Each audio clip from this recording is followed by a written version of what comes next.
Welcome to your daily dose of anime recaps, where we will be looking at the Manhwa transmigrating to the Otherworld once more, where a tyrant emperor rules over the lands of Terranore, amassing power, until one day he summons the hero from the Otherworld that will eventually overthrow him. In an Otherworld different from Earth, there is the Terranore continent. It is said that when the king's heart burns and disappears, a being that transcends the fate of today's world will arrive on this land. This legend has been passed down in Terranore, this legend of the summoning of the Otherworld transcendent. The Emperor, or the Luslan Empire, even attempted to sacrifice his 5 sons, 7 daughters, and 19 other close members of the royal family to summon the Otherworld god from the prophecy.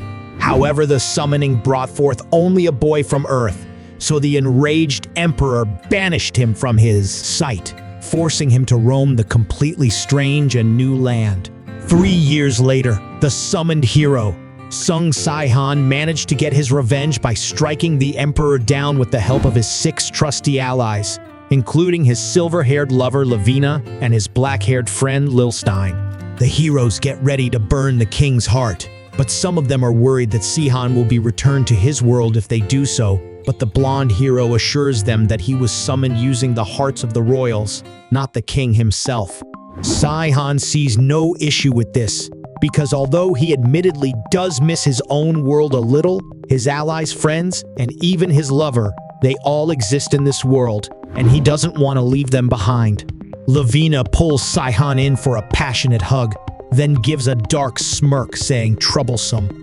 Just then, a dimensional portal opens up behind Saihan and he warns everyone. But they tell them that this is all according to their plan. Saihan has become too powerful, and if they left him live in their world, he would become the new king of this land, and they don't need an outsider ruling their lands. Saihan seeks support from Lavina, but she simply explains that she has never wanted to be the king's wife, but a queen herself. Not a prize of a man, but the woman whose prize is a man, and Saihan isn't the kind of man who could be her prize. With that simple explanation, she comes near and gives him a push, shoving him into the dimensional portal. Saihan disappears and the portal disappears right behind him. The 6 remaining heroes divide the spoils among themselves, each becoming a ruler of their land, selling the idea as if it was Saihan's all along so that the people who liked him would buy it wholesale. Thus began the era of the 6 kingdoms, who worked together in unity and brought a time of peace and prosperity to the content of Terranore. Somewhere else, a blonde girl enjoys the clear skies, taking the chance to plow the field. As she's working, something catches her attention. And when she looks over, she discovers a wiggling flatfish in the middle of the nearby grass. She's excited about the fresh fish and wants to eat it, but realizes she doesn't know how a fish came to the middle of a forest, so she leaves it be and goes back to work. Not long after that, she hears a crash nearby and discovers a pig carcass that has fallen out of the sky. At that moment, she looks up and sees a naked man falling from the sky. The man, having survived the fall, looks around victoriously and loudly announces that he's back, before falling over once again. He wakes up sometime later in a bed, having been woken up by the girl while she was bringing him porridge to give him his strength back. He starts muttering about the painful landing he had just had in the forest, but the girl doesn't understand him, because he seems to be speaking a different language, not Austin, the common language of Terranore. The girl at first suspects that he might be from one of the primal tribes, but she quickly dismisses the idea because he is too clean to be primal. The man quickly realizes that he's not on Earth anymore and asks the girl in her language if she's the one who saved him, and she confirms this, as well as explains where they're currently located. Since he doesn't recognize any of the local landmarks that she mentions, the girl starts by explaining that they're in the Lilstein Kingdom, a country raised by Lilstein, the once after the revolution of the 7 heroes. The man recognizes the name and grins darkly to himself, muttering menacingly. He stops when he notices the atmosphere has become awkward and asks the woman if she happens to have any spare clothes for him to borrow. After dressing himself, The man helps himself to bowl after bowl of porridge, and the girl is too distracted by his clean appearance and rudeness that she suspects the man might be a royal, but that doesn't explain why he was falling out of the sky in the nude. After a short break between bites, the man finally has the sense to ask his savior her name, and the girl introduces herself as Alita, putting herself down as just a countryside girl. The man isn't fooled though, recognizing her as a sword hire and a pretty well-trained one at that. Alita explains that she is in fact a weapon warrior, also known as a sword hire, but she is not a knight. She is a free hire, meaning she doesn't have a king to serve, so she's technically unemployed as she doesn't have any requests to fulfill. That's why she's just tending to some crops to give herself something to do. Suddenly, the man asks her what kind of relationship Alita has with King Lustenad. That question makes her freeze for a moment before kicking the entire table they were sitting behind at the man, distracting him for a moment before lunging over the toppled table with a dagger in hand. But the man is gone before she can attack him. The man appears behind her and explains that he didn't ask that question, looking for a fight. But Alita just lunges at him again, which he dodges easily.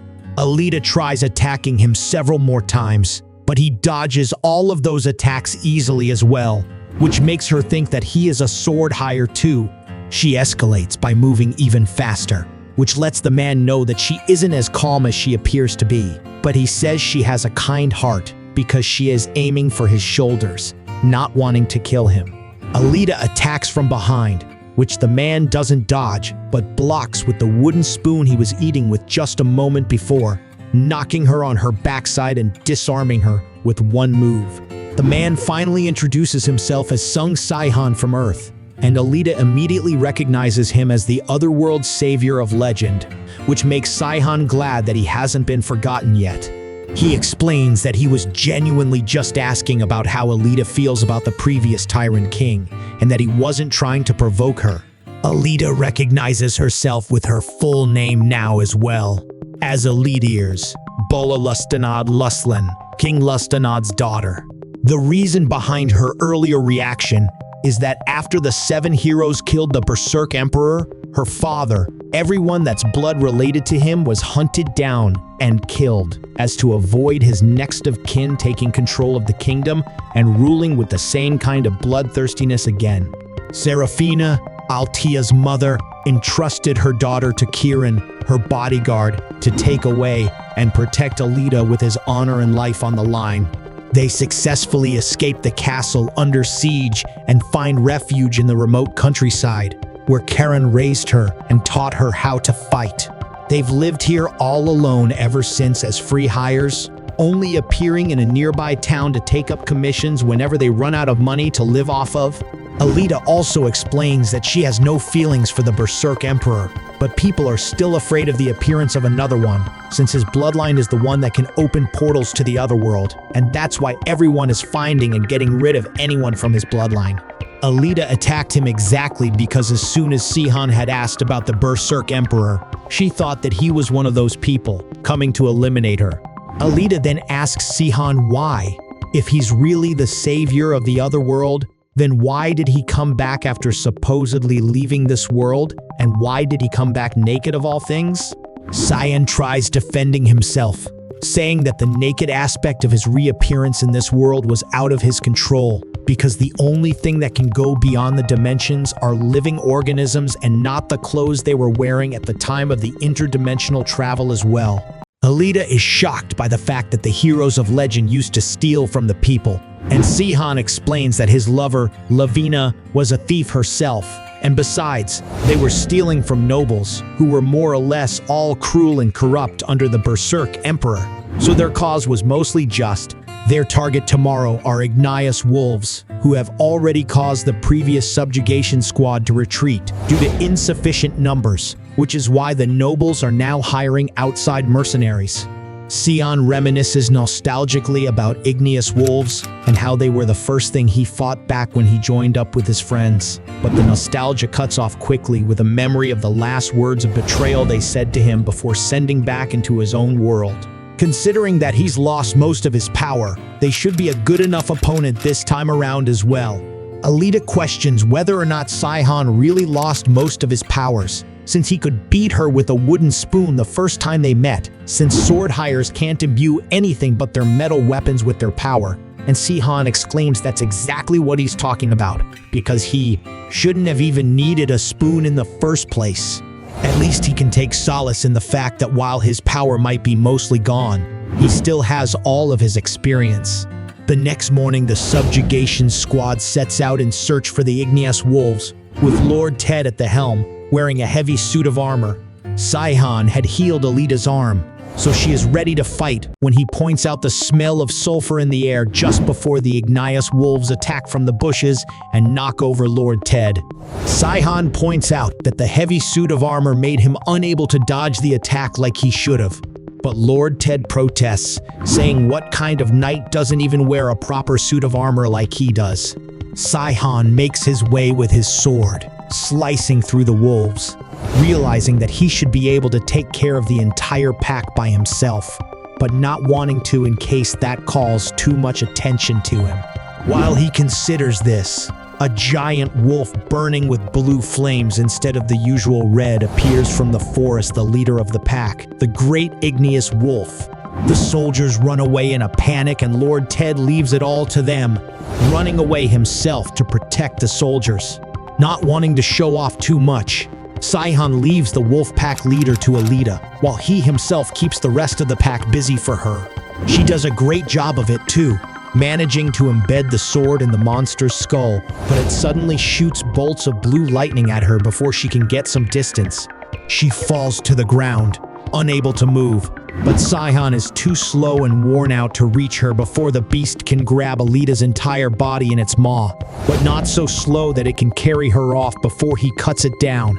Later, as they're cooling off after the fight, Alita asks Saihan why he's putting so much effort into hiding his identity, from using a fake name to disguising his face with a powerful magic. Since his allies are the ones running the country now, he should be able to go anywhere he wished and be treated as a royal guest.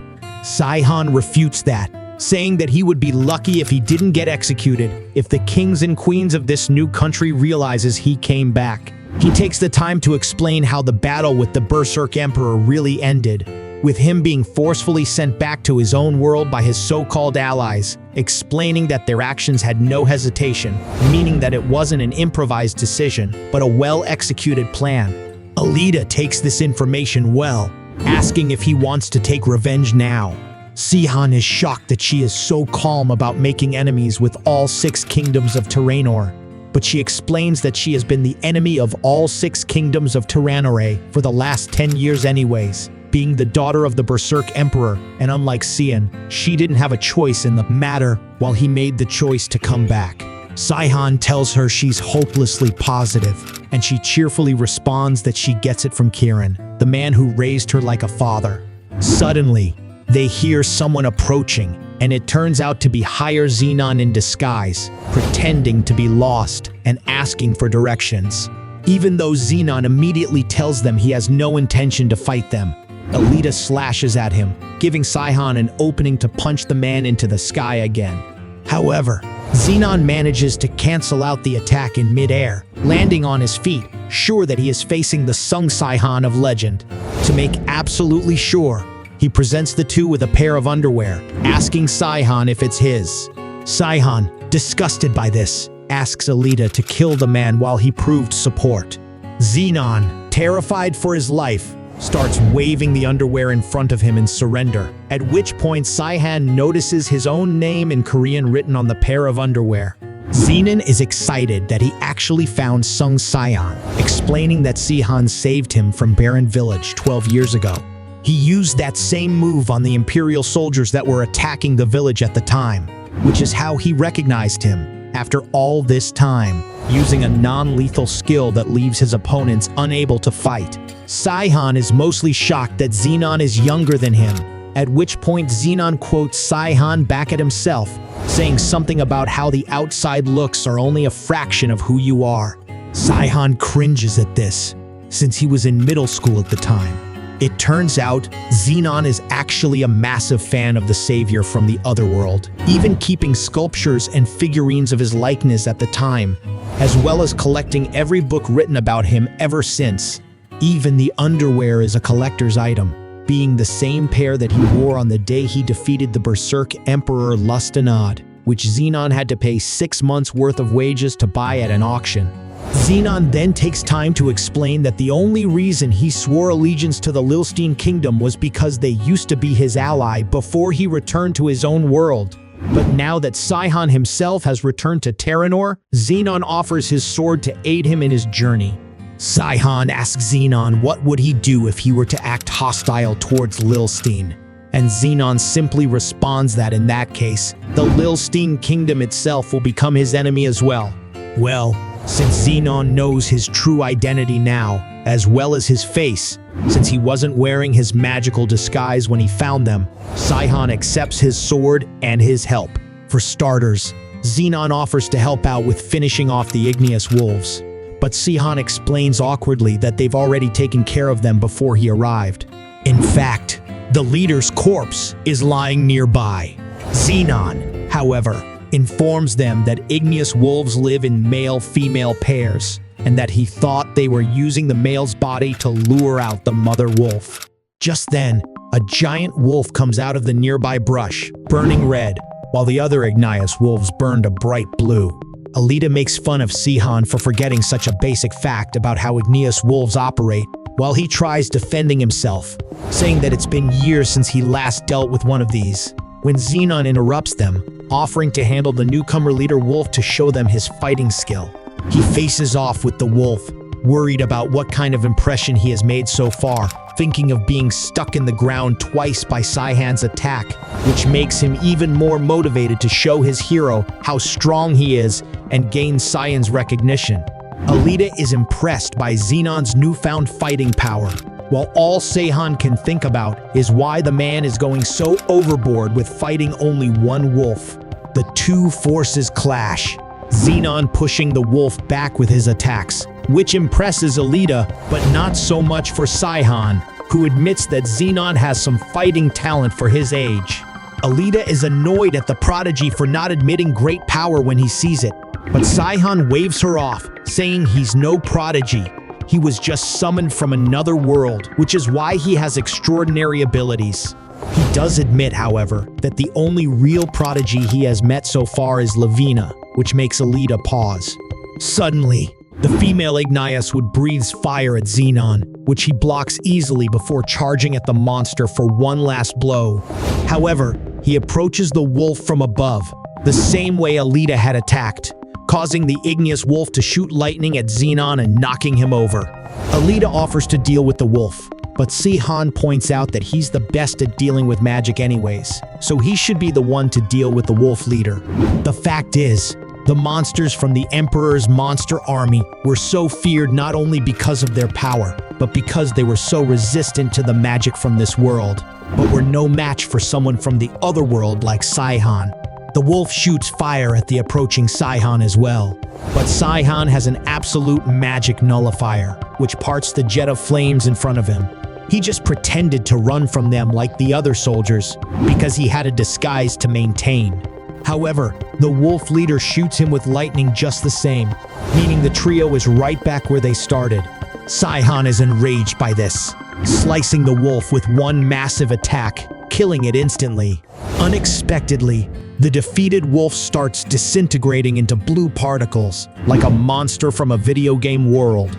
Either way, the trio make it back to Lord Ted, who pays them for a job well done. But the amount is honestly not up to Saihan's standards, so he considers taking up as many commissions as he can right away, so that their money issues are solved for the rest of their journey together. Alita breaks the news to him that commissions aren't that common, and that they were lucky this time around by finding a good one, which breaks his spirit. On their way out of the estate, they run into Xenon, who overheard their talk of money troubles and hands them a bag of 100 gold coins, which he got by selling Saihan's underwear at an auction. This makes Alita eye Saihan's current underwear, but he shoots that idea down immediately. The trio considers their options going forward while Saihan rummages through the bag of coins, and Saihan proposes going to a place that's easiest to conquer first. Noticing a familiar face on one of the coins, he decides on going to the Jacksengard Kingdom first. Inside a lab in the Lilstein Kingdom, a man calling himself Majin Trandon is calling for King Lilstein through a pool of water. King Lilstein answers, but he wasn't expecting a report today. Magian Trandon explains that his test subjects 11 and 12 don't need taking care of anymore, letting King Lilstein know that the Barcelian Kingdom had taken care of them themselves. King Lilstein isn't surprised about this information. However, Trandon also adds that they have lost their test subject 1, which sends Lilstein into a rage, and he demands an explanation. Lilstein calls him an incompetent head of the Blue Ivory Tower, one of the most powerful and most respected magians of the land. Lilstein, the master of the Red Ivory Tower himself, reminds him that the only reason Trandon was able to become head of the Blue Ivory Tower was because all the qualified people for the position were executed. And he asks Trandon if he would like to be fired from his position. He tells Trandon that the only way he could make sure that doesn't happen is for him to take care of test subject 1 and make sure to cover his tracks. The connection is broken, and Trandon breathes a sigh of relief, glad he got at least one more chance. In the Jacksengard Kingdom's capital of Rattenzal, a squire approaches King Jacksengard Rotenberg about him hosting another party again. King Jacksengard, happily surrounded by booze and women, is jubilant that the days of his prosecution are over and that he can finally enjoy the better things in life. The squire warns the king that his constant partying might cause the populace to not take him seriously, but the king simply shrugs it off, saying that it's his money to spend in the first place. The squire thinks to himself that the problem is that the king's money comes from the people, but the king continues that it's not like he's imposed a 60% tax on the population like the previous emperor, which the squire thinks to himself that he had in fact imposed a 50% tax, which isn't much better. The king claims that he hadn't burned down hundreds of villages and forced tens of thousands of people into slavery, but the squire quietly corrects him to have punished hundreds of villages and forced tens of thousands of people into the army. The king finishes that he deserves this much after having overthrown the previous emperor, reminding the squire how vicious the man was, and says that beggars can't be choosers after all. The squire tries to protest, but the king dismisses him menacingly, so the squire quickly leaves. When he's outside and safe, the squire thinks to himself of what a force to deal with the king used to be on the battlefield, but that he has no capabilities as a ruler. He wishes that there was an underling who could persuade the king to become a better ruler. King Jacksengard mournfully thinks about how the squire had ruined the mood of his party, considering firing the old man when Duke Keltron bursts through the doors, singing the king's praises as he enters. Unlike the squire, he is in the king's good graces, so he has the courage to hand the king some documents to look over and sign. He is clearly very upset about this, because while appearing in this world naked was bad enough, when he was sent back to his own world 10 years ago, he was teleported back to Earth naked as well, in the middle of a crowded street. Alita picks up on the fact that he mentioned being sent back to his own world instead of going on his own accord like the legends say, and she asks, how did he come back again after all this time, and especially, why? Saihan simply says that he came back to Terranore by himself. Of course, coming back on his own without the powerful bloodline magic of the Berserk Emperor was hard enough that it took him 10 years. Saihan suddenly pauses during his explanation and asks Alita to confirm that she possesses the Luskan bloodline, which she does. Saihan explains that in order to enter Terranore from Earth safely, he had to find a magical pointer to teleport to. So for that, he used the rough coordinates of Luslan's blood relatives because of their summoning ability. That means that Alita had the purest Luslan blood of everyone alive in Terranore, which is why he had to ask her about her relationship with the Berserk Emperor. However, that also means that to the others it would look like she herself was the one to summon Saihan here with summoning magic. Alita panics and runs to the window, seeing burning torches making their way to her house through the forest surrounding it, wielded by knights who are armed to the teeth.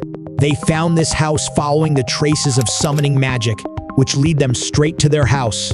Both sides get ready for a confrontation. The knights surrounding the house, and Alita dressing in her fighting gear inside.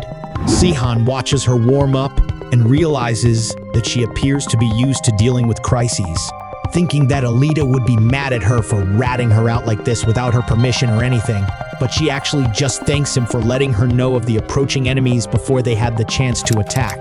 The Magians outside starts off with so-called small attacks in order to draw out the Lustlin blood relative, but their fire spells engulf the entire house instead.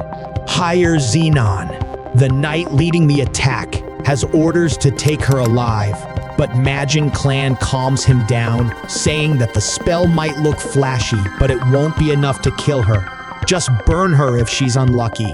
At that moment, Alita is outside the house and in their midst in a flash, and the knights all rush her, wanting the 10 gold coin reward for taking her alive. Alita won't go down without a fight, however, and she surprises everyone with her fighting skills because they didn't know she was a sword hire. Feeling increasingly overwhelmed by the amount of soldiers she has to fight through, Alita starts to look through a way out through the line of knights, but is interrupted by Xenon, who is shining with a blue power. Alita realizes that she's outmatched, but doesn't have time to react before she has to start dodging the knight's attacks. She spots an opening and attacks, but her offensive energy isn't as strong as his defense, so her sword only bounces off. A counterattack from the knight is too strong for Alita to block completely, breaking her right arm and making her spot blood at Xenon. He immediately stops in order to wipe the blood of Lustlin from his face, which gives Alita a moment to reconsider her chances and surrender. Higher Xenon is glad that she is willing to come peacefully, but Sihan appears behind him, accusing him of having emotions that fluctuate too quickly, having gone from a full-blown rampage to calmness in a matter of moments. Xenon freak out a little because Sihan was able to sneak up behind him so quickly. Sihan explains that he has nothing against Xenon personally, but he feels like he should take some responsibility. With that, he punches Xenon out of the way, making him fly through the air as if he weighed nothing, before regaining all of that weight when he hit the ground and got embedded in it. Alita is shocked by this development, thinking that Sung Sihan would be on the same side as the soldiers working under his former friends. The remaining soldiers rush at Sihan to overpower him with their numbers, but he deals with them as quickly and as efficiently as he dealt with their boss, Higher Xenon. He only has to beat up a couple of the soldiers before the rest back off in fear. After Xenon recovers, he notices the beat-up soldiers, glad that he's even alive, but then he realizes that this man's fighting style is very similar to the fighting style of the savior from the Otherworld. He tries to ask Sihan about it, but Sihan doesn't give him the chance to say anything before kicking him unconscious again. After all of the soldiers have been left unable to fight either willingly or unwillingly, Sihan checks up on Alita, and they both walk off. Magian Clan orders the soldiers to retreat and bring the corpses of their brothers in arms with them. But Higher Xenon informs him that while everyone this man fought with has been beaten unconscious and buried into the ground from the impact, none of them are dead. In fact, none of them even suffered anything as relatively minor as a broken bone. After walking a ways away into the forest, Sihan pauses to reflect on the battle he just fought, realizing that due to the interdimensional travel, his powers are only a fraction of what they used to be back when he was the savior from the Otherworld, and wonders how long it would take them to come back to their full force again. Sihan finally notices Alita struggling with her broken arm and asks her about it, but she says she's thankful that she managed to come away from that encounter with only a broken arm and nothing worse. Shocked at how lightly she thinks of a broken arm, Sihan makes her a sling for her to rest her arm in. With that, Alita takes her leave, which surprises Sihan because he genuinely thought that they were going to be journeying together from now on.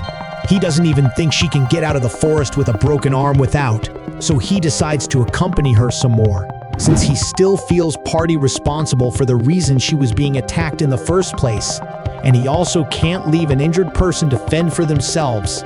Even though Alita was perfectly okay with continuing on her way alone a moment ago, she agrees to his help, and they continue walking together. Saihan asks Alita about her plans moving forward, since she won't be able to stay where she was staying up until now. Alita considers the nearby Goran village to take refuge in, but since there might be a search party there, she decides upon the city of trade, Kagon City. All they would have to do to get there would be to cross the mountain. In the Lilstein Kingdom Palace, a messenger brings news of the search party's attempt to a black-haired man, Lilstein I. The messenger reports that the man had black hair and black eyes, which sounds too much like Sung Saihan. But Lilstein tells himself that if that fool managed to cross dimensions again, he would have known about it. After hearing the news, he heads to the castle's basement, where he unlocks a magical red door. There, behind bars, a man in chains, a descendant of Luslin, sits on a glowing green magic circle, and Lilstein explains that the red magic circle beneath him turned to green because the transformation of his mana is complete. The man screams that he pities the people who worship Lilstein, but Lilstein simply smiles at him, saying that the person whose heart is about to be pulled out of the chest is the pitiful one. He does so swiftly without the slightest change in his facial expression, but after burning the heart, he realizes that it wasn't pure enough to open an interdimensional portal. Even after condensing and distilling the magic within it, he now knows that he needs even more pure Luslin blood. Arriving in Kagon City, Saihan realizes that he remembers the place, even though it has changed names since he and his band of heroes used it as a base. When Alita glances at him to ask further questions, she is shocked that Saihan's face had changed when they entered the city, realizing that he's using the stealth magic of Queen Lavina, but Saihan clarifies that he had been the one who developed this technique and taught it to Lavina, who then apparently named it after herself. He offers to teach it to Alita so it would be easier for her to hide with it, but she claims there's no reason for her to accept such help from him. While looking for an inn to sleep in, Saihan stops at one, explaining that this is where the gallows used to be 10 years ago. Since their path had already brought them to this inn, Saihan proposes they sleep here, but Alita is worried about ghosts. Saihan calms her down, saying that even if there are any ghosts at the inn because of the gallows that used to be there, he will finally be able to meet some of his friends again. After making the older innkeeper angry, Saihan asks if he said anything wrong, but Alita simply explains it's because he has been speaking casually this whole time, which made the respectable older generation innkeeper mad at him for his poor manners. Since he didn't have many people to talk to formally when he was in Terranore before, Saihan realizes he's been talking casually to Alita this whole time, and she just says it's too late to revert to speaking formally now. Alita asks Saihan about what he's going to do now that he's arrived at Kagon City, and he says that since he's still getting used to the new Terranore, he would like to travel with her for a while, at least until he can get his bearings.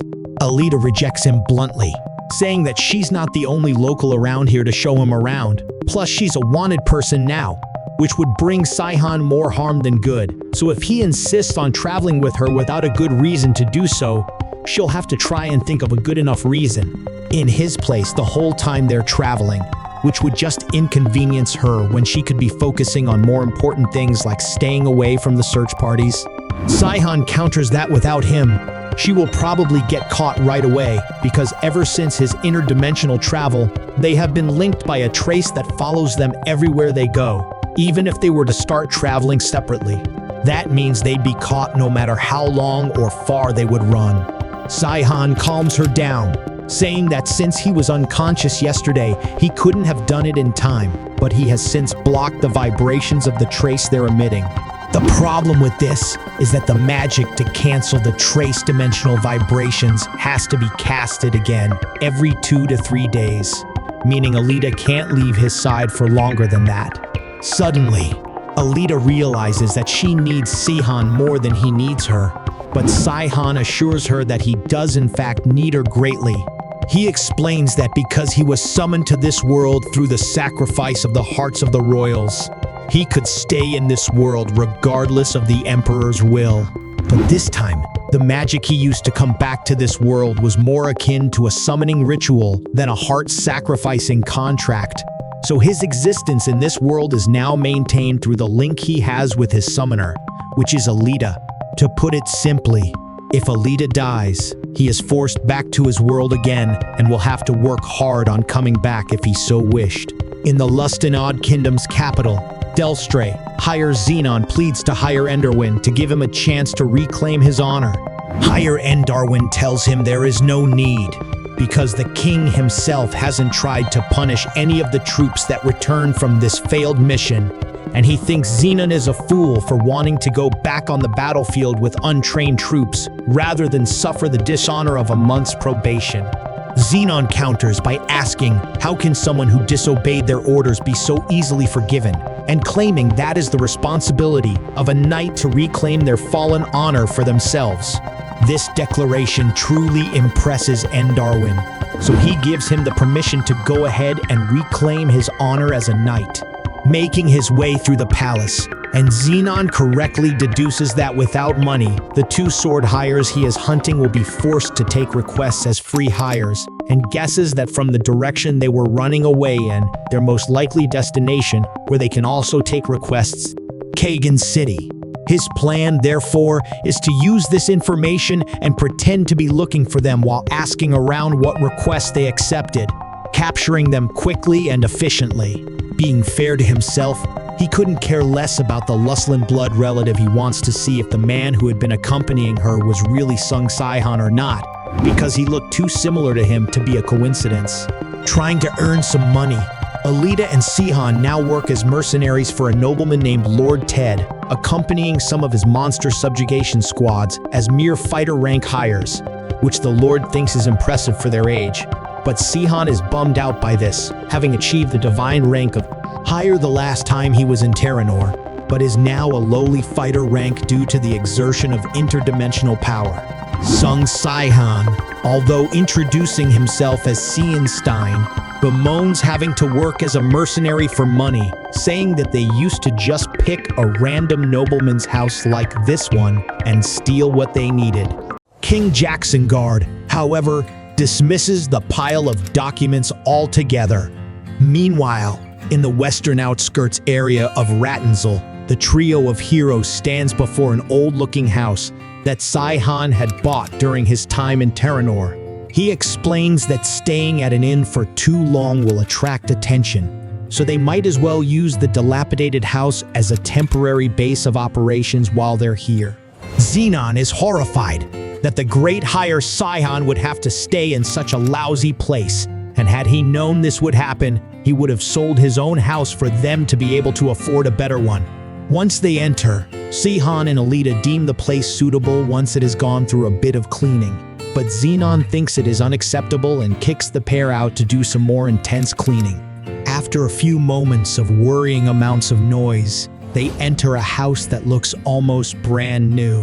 While Xenon brings Saihan up to speed on the developments from the last 10 years and the discourse among the current 6 kingdoms, Alita practices the magic that would enable her to disguise her face, but her current efforts are rather laughable, so Sihan gives her a few pointers. Alita reminds him that he's given her the same explanation 3 times already, but she still doesn't get it. Sihan is just explaining how Lavina had explained it to others, but he isn't able to simply tell her how he had learned it, because he is an Earthling.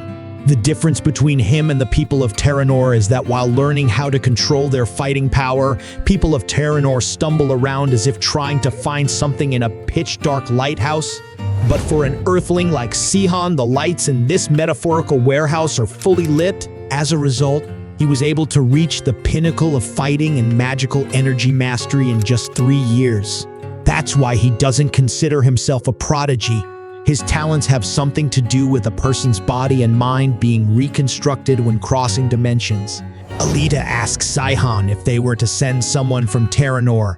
But before Sihan can give a proper answer, an earthquake interrupts them, caused by a rampaging Leocan.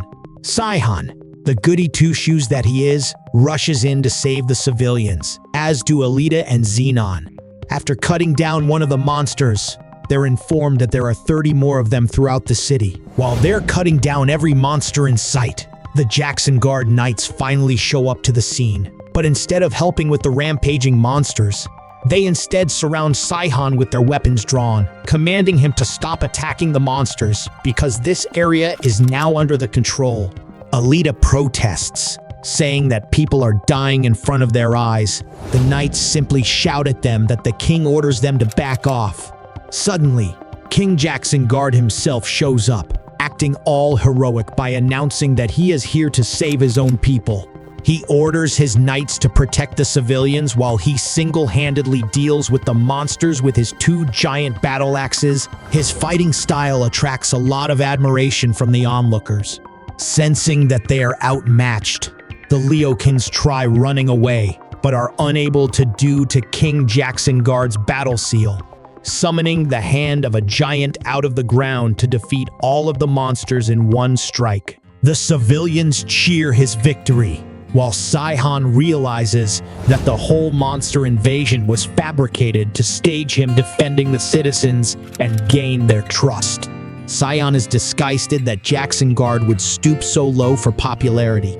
Even Jackson Guard himself doesn't realize that this whole situation was fabricated.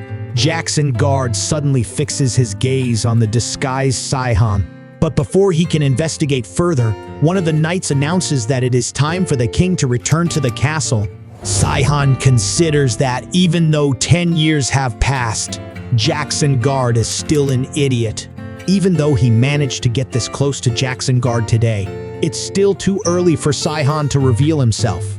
10 days pass since Saihan and his allies have settled in the capital of Rattenzal, in which time Alita had managed to grasp the basis of the disguise spell, just enough for her to change her face in a way that won't get her recognized immediately. Saihan, on the other hand, focused all of his time on leveling up his combat and magic energy. A notice had gone up in the city square, announcing that heroes from near and far are being summoned to join an expedition to exterminate a group of pagans. They used to be a pagan group that worshipped Horus, the true god of the Otherworld. They seem to be using a new doctrine these days to entire people, calling themselves the second coming of Saihan these days. They believe that Sung Saihan was actually the Otherworld god Horus' son. According to their doctrine, he wanted to bring them with him to a heaven called Earth, but was stopped from doing so by the 6 evil revolutionary heroes. Saihan finds this religion irritating, but he also finds the inclusion of the truth in the doctrine a little disturbing. Saihan decides that they will be participating in this expedition. The plan is to join the expedition themselves, giving Saihan and his comrades an opportunity to approach Jackson Guard himself. Count Kelteron, the one who sucks up to the king on a regular basis, is the leader of the expedition. This revelation bums Saihan out, but he considers that if they perform well on the expedition, they might get more opportunities to approach Jackson Guard later. On the other hand, Count Kelteron is relieved to have been able to take over the leadership of the expedition. Over in the region of Berselt, the pagans get ready for a sacrificial ceremony because they consider death to be liberation. The cult leader Lacron hides the true offering from the other cult members, the ashes of the hearts of the Luslin royal family.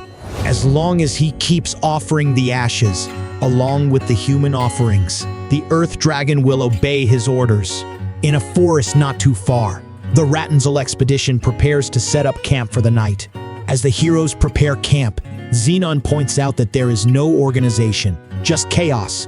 Comparing this expedition team to the official army, there is no order here. And if they aren't able to control things as simple as setting up camp for the night, then how will they fight properly? Alita points out that this is an expedition team formed by mercenaries. Xenon retorts that Alita can't call him high and mighty when she's the one of blue blood in their team.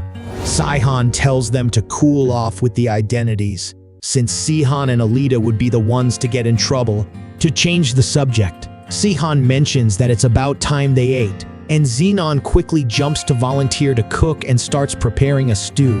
Saihan is being picky, saying that it doesn't taste as good when eaten outside, but Xenon manages to give him a pleasant surprise by preparing a delicious vegetable stew, since cooking is a hobby of his.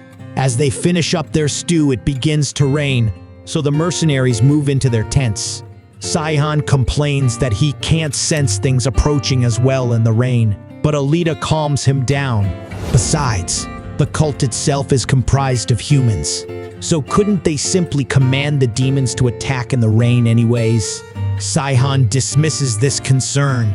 Despite his knowledgeable claim, however, there is an enemy invasion mere moments after Saihan says this.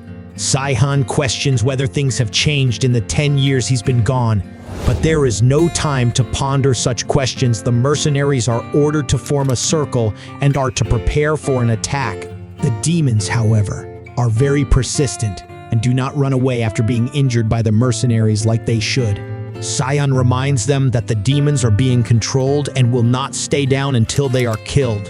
He proposes everyone to concentrate on the demons in front of them. Sina's leadership skills do not escape the leaders of the expedition leaders. Saihan is obviously also one of the adventurers who bravely helps finish off the demons until all 44 of them have been killed. While the other mercenaries celebrate, Saihan considers the implication of not only there being a spell powerful enough to override a demon's instinct, but also the fact that out of all the demons they fought, not one of them fled before it was killed. Noticing a few men discussing something heatedly away from the celebrating mercenaries, he deduces that this wasn't just a simple cultist subjugation party after all. As the activities wind down for the night, Count Kelteron orders the mercenaries to remain vigilant in case of another attack. The mercenaries don't take too kindly to his bossing around, considering that he was the one who hid in his tent behind knights. Saihan adds to Xenon's and Alita's complaints by commenting that Kelteron had always been like this, and the two are surprised that Saihan knows of him. Saihan explains that while he didn't know him back then, the man was known for having the body of a sage and the mind of a beast. Xenon points out that Saihan must have mixed up the body and the mind part, but Saihan explains that Kelteron was always a stupid wimp. He has no battle ability whatsoever, but he always managed to survive all types of situations.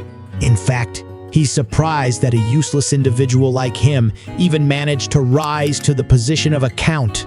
Finally, the subjugation squad reaches Zaward village, and they prepare themselves to officially begin the subjugation of the second coming of Saihan cult first thing tomorrow.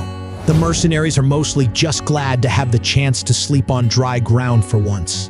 Saihan and his allies are just about to lay their heads for the evening when a petite redhead comes barging in, looking for a Seenstein. She introduces herself as Dinah Crumble, apprentice of the Black Lion's knighthood's higher foremen. She informs Saihan that Magian Habark and Higher Joldarin are looking for him and wish to speak to him. She leads him to a separate building from the other mercenaries, but not before noticing and admiring Alita for her expertise at her age. Saihan and his allies enter, and the two men invite Saihan to come closer and take a look at the maps they were looking at. The map says that they are only half a day's away from the cultist hideout, and Higher Habark informs them that the cultists have a spell that enables them to control demons. Xenon pipes in. They can also force them to fight in the rain and make them keep fighting past the point where they would have given up and fled. He asks them if they are able to keep a secret, and Saihan immediately asks what's in it for them. Higher Habark appreciates the attitude and offers them 10 gold coins, to which Saihan and his allies agree to. Magian Habark explains to them that the second coming of Saihan cult had no type of magic that would let them control beasts. Instead, they relied on dark sorcery, fueled by human sacrifices. However, they don't have any kind of sorcery that would enable them to control the demons either, but the spell they're using is in fact a top-secret spell of the Blue Ivory Tower.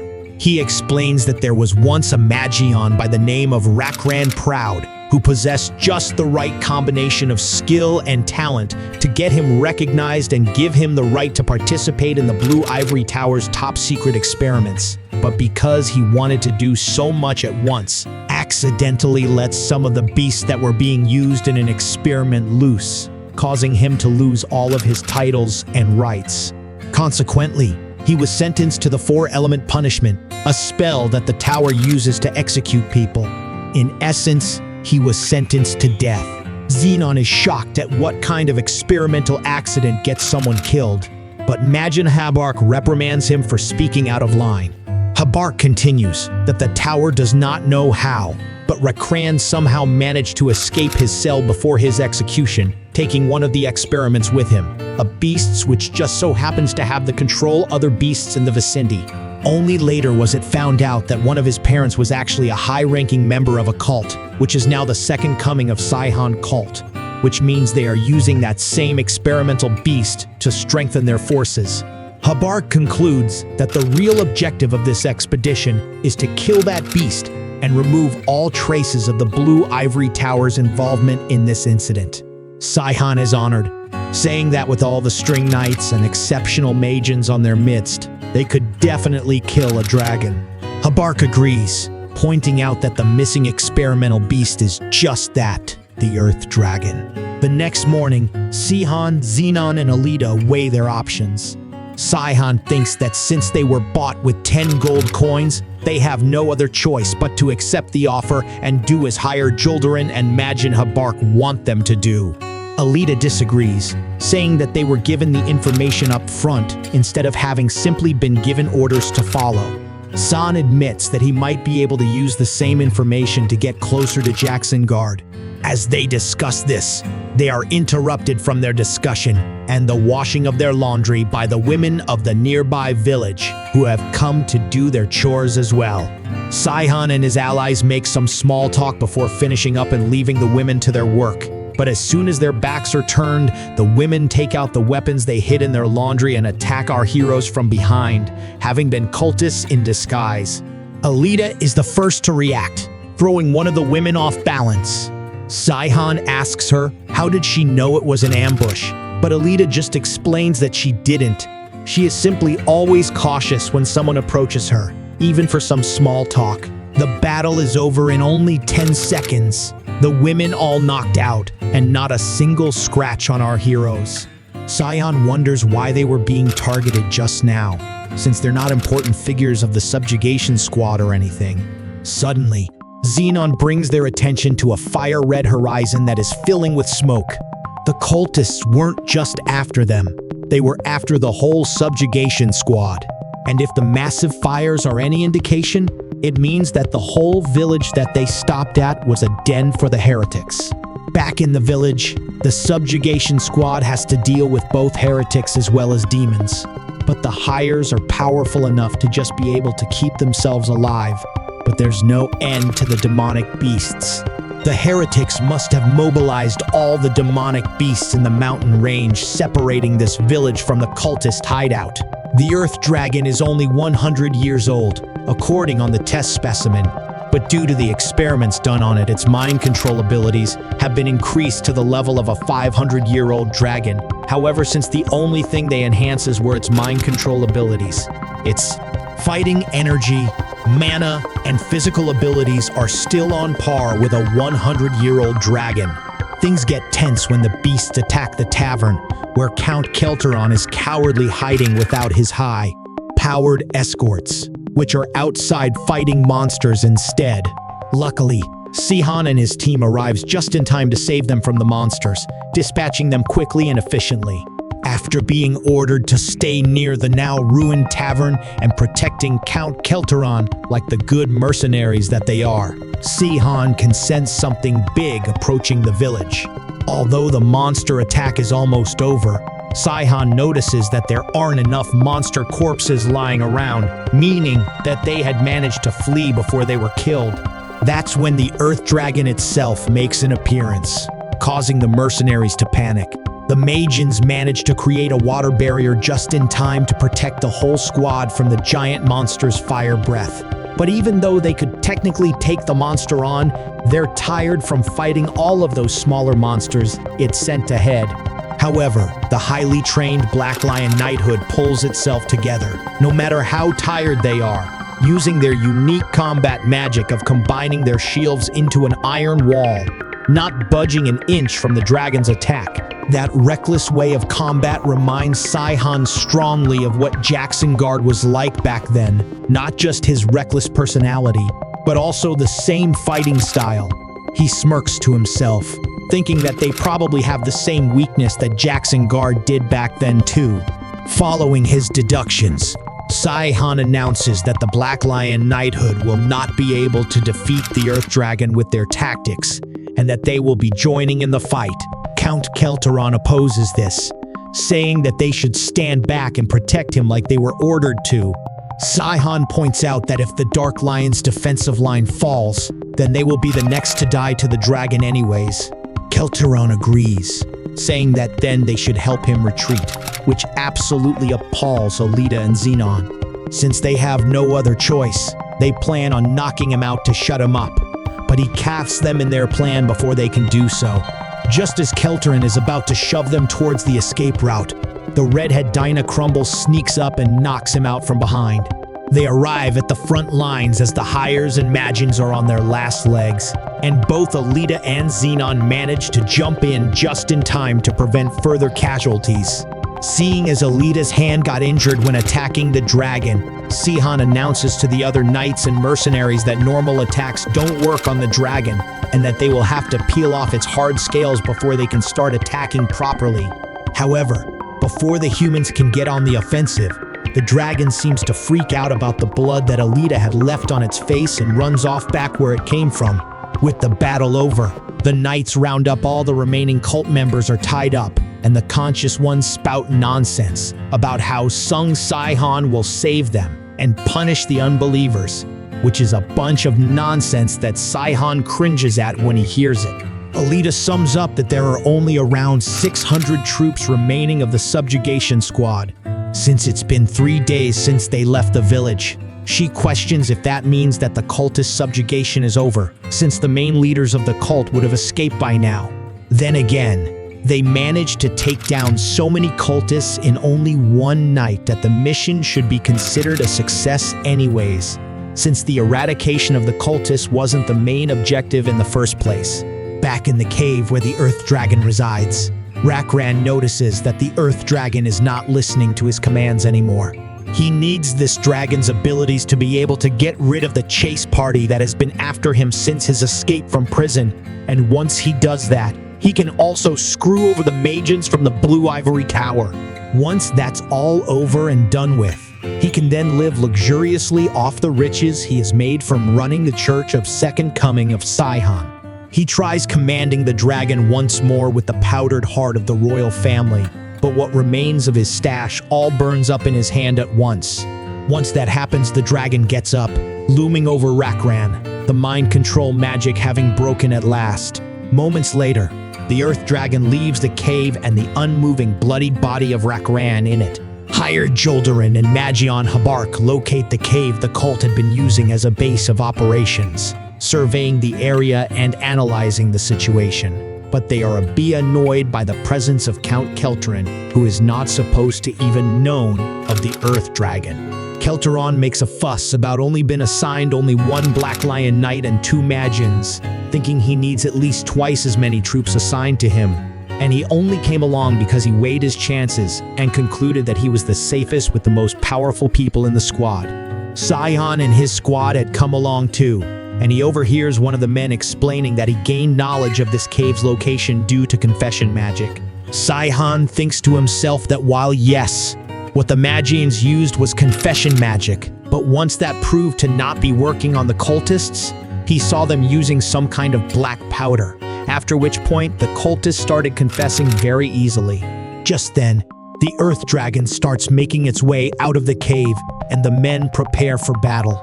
However, they noticed that the dragon had grown since they had last faced it, but Hired Joldarin doesn't think much of it, simply charging at the beast instead.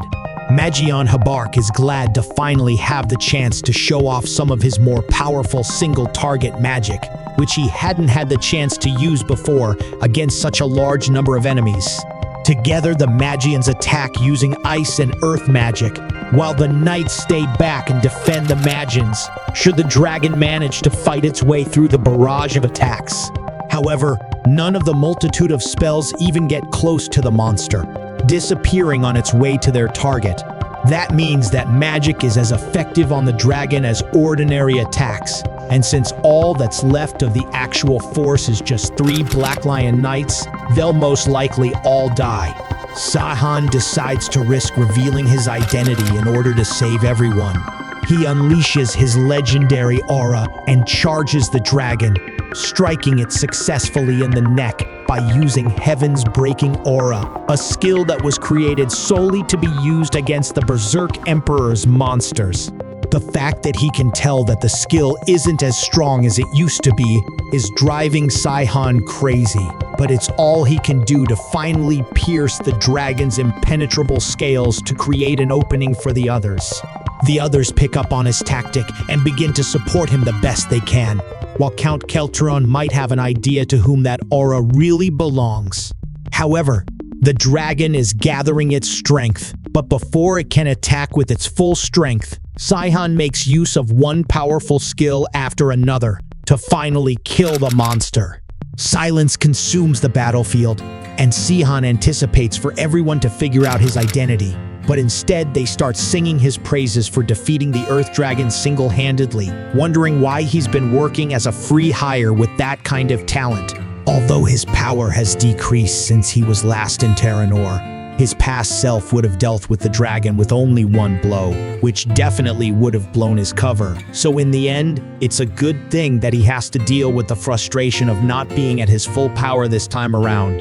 Higher Joldarin, however, is not fooled by this and questions Saihan's intentions behind hiding his true abilities and posing as a user rank. Xenon quickly jumps in, explaining that his older brother Scene had just recently become a mercenary and had only become so powerful from training deep in the mountains. But since he has no experience with living in the world and interacting with people, Xenon had advised him to tell others he's only a lowly user rank in order to gain more experience. Besides, isn't it normal for people in this profession to hide their true abilities in case an enemy might be watching? Saihan plays along, and luckily Higher Joldarin backs off, announcing that the rewards and bonuses for a job well done will be given when they head back to the city. Saihan breathes a sigh of relief for having gotten away with it, but Alita points out Count Kelteron, who is staring at him with a bleak expression. Once the mission is over, it is clear that 4 Magians had lost their lives, and 2 knights were seriously injured. Rekran's body was found within the cave, which was burned alongside the body of the dragon in order to cover up any trace of the experiment he had almost leaked. Saihan considers the fact that up until now, 2 monsters hadn't disintegrated the way monsters should in this world once they're defeated. Once more, these same 2 monsters had managed to use their magic attacks on Saihan, even though he should be immune to them. Either way, the party regroups with the rest of the squad in Zaus village, where they spend the night before returning to the Jexengard kingdom. But before they do, Saihan confronts Kelteron in the tavern. What will Saihan have to do in order to keep Count Kelteron quiet? How long is it before he's able to face King Jexengard? And what are his plans after that takeover kingdom after kingdom on his path of revenge? Or does he have another goal in mind? If you want answers to these questions and more, let us know by liking this video to let us know, and we might continue the recap of the Manhwa transmigrating to the Otherworld once more. Be sure to subscribe so you'll know just when this next video comes out. But until then, feel free to watch some of our other excellent recaps.